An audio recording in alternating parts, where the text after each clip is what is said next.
wabarakatuh. Maksud Waalaikumsalam warahmatullahi semua yang wabarakatuh. hadir di webinar ini, akademisi, pakar, pengamat, dan praktisi, serta kawan-kawan semua, peneliti, dan juga semua yang memahami, menggeluti, dan kemudian memiliki harapan. Saya kalimat terakhir adalah memiliki harapan tentang masa depan perikanan Indonesia, khususnya masa depan kelautan. Yang pertama yang perlu kita cermati secara bersama ketika orang bicara konsumsi terhadap produk perikanan Indonesia itu sangat rendah.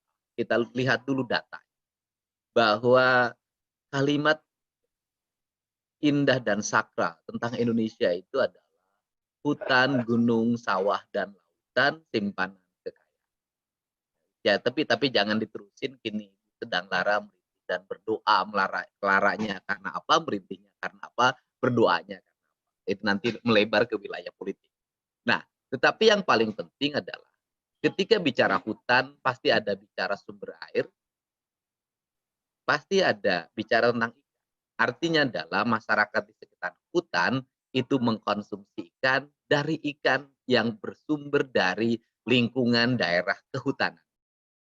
Kemudian ketika bicara sawah, maka kita bicara tentang air, maka masyarakat di sekitar pesawahan itu juga mengkonsumsi ikan yang bersumber dari lingkungan pesawahannya. Ragam bentuk perikanannya juga sangat banyak.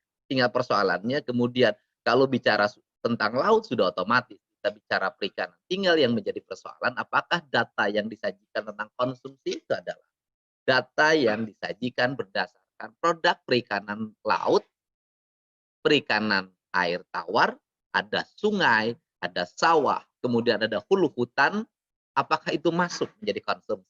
Ini hal yang pertama. Kemudian hal yang kedua, bahwa saya punya riset tentang misalnya satu jenis penyakit.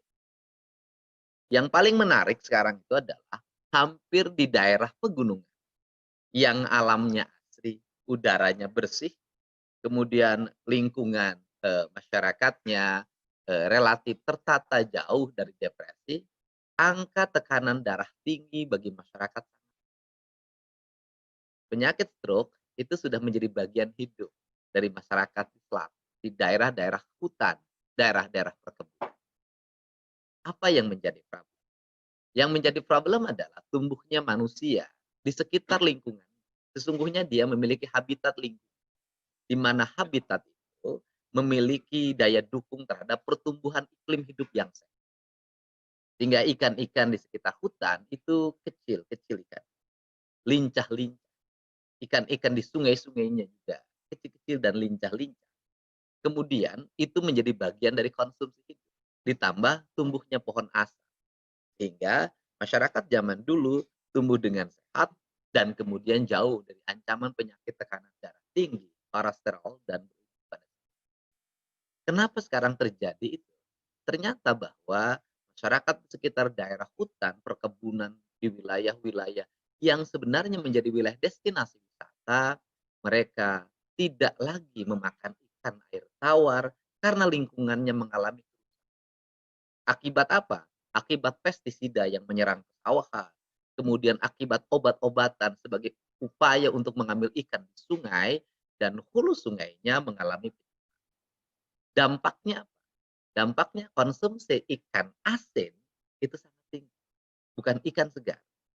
Dan konsumsi ikan asin tinggi, kemudian makan dengan nasi terasa sangat enak. Kemudian setelah itu karena udaranya dingin kemudian keringatnya jarang keluar sehingga penyakit ini menjadi ancaman serius. Kemudian, nah secara umum masyarakat di sekitar di daerah-daerah bukan pantai konsumsi ikannya konsumsi ikan. Ini penting menjadi titik fokus. Nah, kemudian mereka secara culture belum terbiasa dengan makan ikan segar. Satu, tata kelola mengelolanya mereka belum memahami. Dua, mereka tidak familiar dengan agak bau asin dan kemudian tanpa rasa. Bau amis tanpa rasa. Nah, ini harus ada ikhtiar bagi semua untuk mendorong masyarakat di pegunungan mendorong masyarakat di pertengahan yang daerah persawahan untuk mengkonsumsi ikan segar, baik yang bersumber dari kolam-kolam, sungai-sungai, hulu sungai, maupun pesawahan. Dan mereka harus menjadi bagian dari habitat itu kalau ingin didorong tumbuh menjadi masyarakat yang sehat. Karena esensi dari mengkonsumsi ikan itu adalah masyarakat. Nah, kalau seperti itu maka perlu dikembangkan. Apa? Mendekatkan sebuah edukasi yang penting. Saya katakan pelajaran pertama ketika SD itu yang dilukis itu tiga. Satu anak itu melukis gunung, dua anak melukis sawah, yang ketiga anak melukis laut. Dan melukis ikan bagian terpenting dari pelajaran itu. Sehingga nanti ke depan bicara tentang konsumsi ikan itu tidak melulu bicara konsumsi kita yang ngomong tentang gizi, bukan ahli protein, tetapi secara kultural harus dibangun. Seluruh guru di Indonesia menggambar ikan sekaligus menjelaskan fungsi dari ikan itu. Sehingga sekolah itu mewajibkan anak-anaknya makan ikan, bahkan ikan bagian dari kurikulum pendidikan kita. Karena hari ini konsumsi anak-anak kita di sekolah, jajanan-jajanan yang tidak bermutu yang menjadi ancaman penyakit. Sehingga gerakan makan ikan itu bukan gerakan seremonial yang bersifat tahunan yang hanya berbasis proyek, tetapi gerakan kultural yang bukan hanya digerakkan oleh sektor kelautan, tetapi seluruh stakeholder masyarakat Indonesia yang memiliki mimpi tentang anak-anaknya tumbuh sehat dengan tingkat intelektual yang sangat tinggi dan emosional yang sangat tingkat intelektualnya tinggi, dia punya kemampuan akademis yang sangat tinggi karena konsumsi proteinnya sangat tinggi. Yang di dalamnya adalah konsumsi protein perikanan tawar dan perikanan laut. Sedangkan emosionalnya sangat tertata karena dia bisa hidup dalam sebuah habitat lingkungan alam yang indah. Gunungnya nggak boleh dirusak, sungainya nggak boleh dirusak, kemudian aliran airnya tidak boleh dirusak, dan lautnya termasuk pantainya tidak boleh dirusak. Saya katakan kalau ini justru terbalik, seluruh habitat ekosistem masyarakat kita kemudian terganggu, maka yang terjadi adalah suplemen gizi yang dan protein yang dimasukkan ke mulut mereka tidak akan mempengaruhi pertumbuhannya. Orang hanya pintar secara intelektual, tetapi dia bodoh secara emosional. Nah, nanti kebodohan itu berdampak ketika besar mengambil kebijakan. Sehingga dia mengambil kebijakan tanpa kecerdasan emosi. Kalau mengambil kebijakan tanpa kecerdasan emosi, maka lahirlah nanti adalah kebijakan bodoh.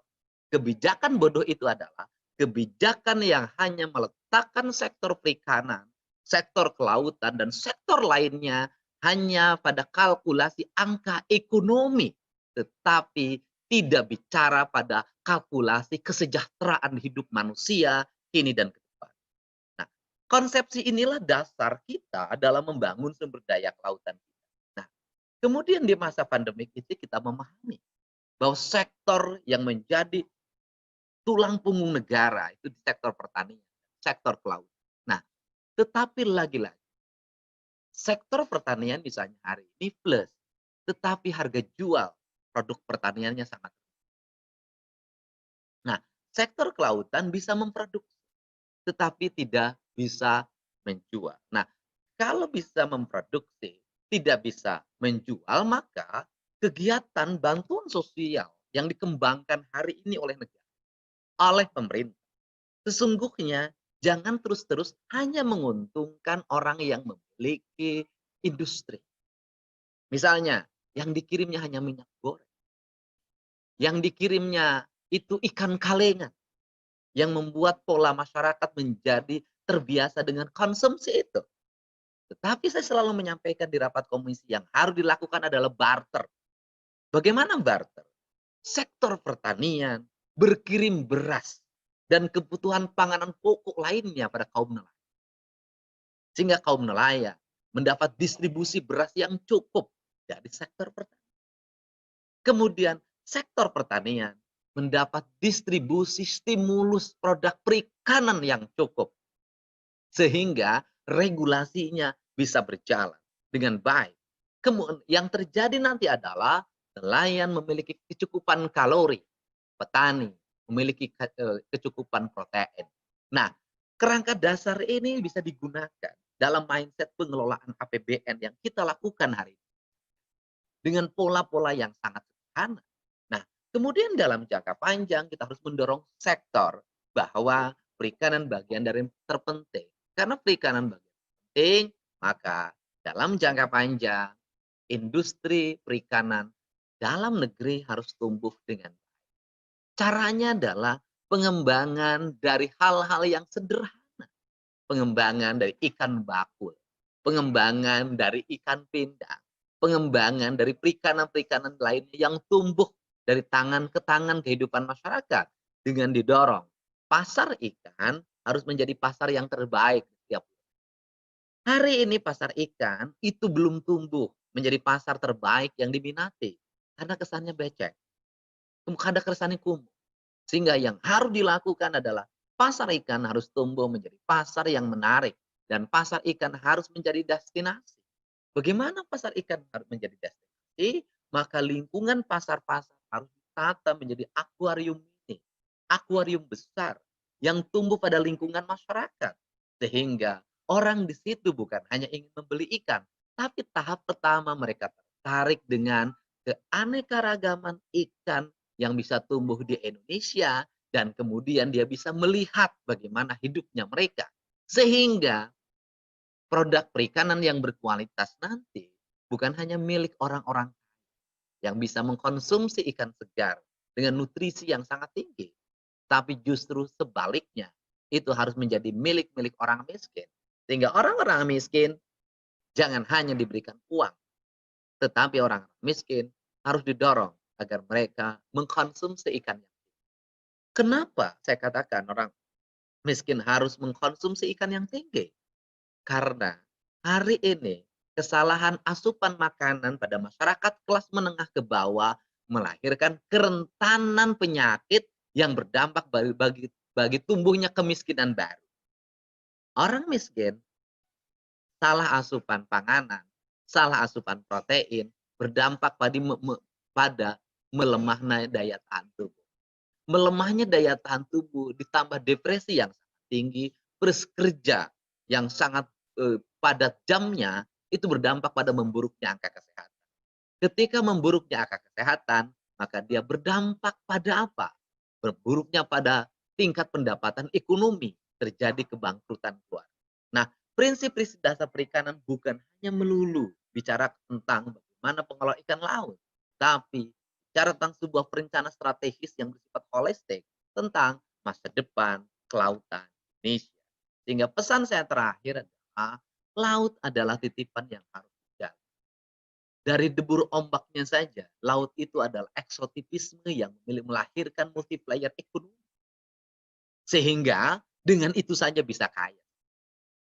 Dengan pantai yang indahnya saja bisa kaya Indonesia ini. Tanpa mengambil ikannya pun sebenarnya Indonesia ini bisa kaya.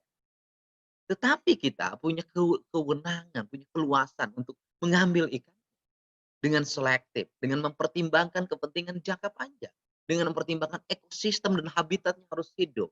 Maka sebenarnya tata kelola yang terbrand dengan baik akan melahirkan sistem perikanan Indonesia yang tumbuh dan berkembang bukan hanya untuk kebutuhan pasar ekspor, tapi yang paling penting adalah justru menurut saya terbalik. Perikanan Indonesia yang paling utama harus dikonsumsi oleh rakyat. Sekali lagi, ikan-ikan terbaik di Indonesia, ikan-ikan yang memiliki nutrisi yang sangat tinggi, memiliki protein yang sangat tinggi, memiliki kandungan omega yang sangat tinggi. Salah kalau pikiran kita ikan itu adalah komoditas ekspor hanya untuk dapetin duit. Menurut saya salah. Justru terbalik. Seluruh potensi perikanan itu yang paling utama adalah harus dikonsumsi oleh anak-anak di seluruh Indonesia. Sehingga anak-anak di seluruh Indonesia itu memakan ikan yang berkualitas dari lautnya Indonesia. Sehingga mereka ke depan menjadi anak-anak yang cerdas.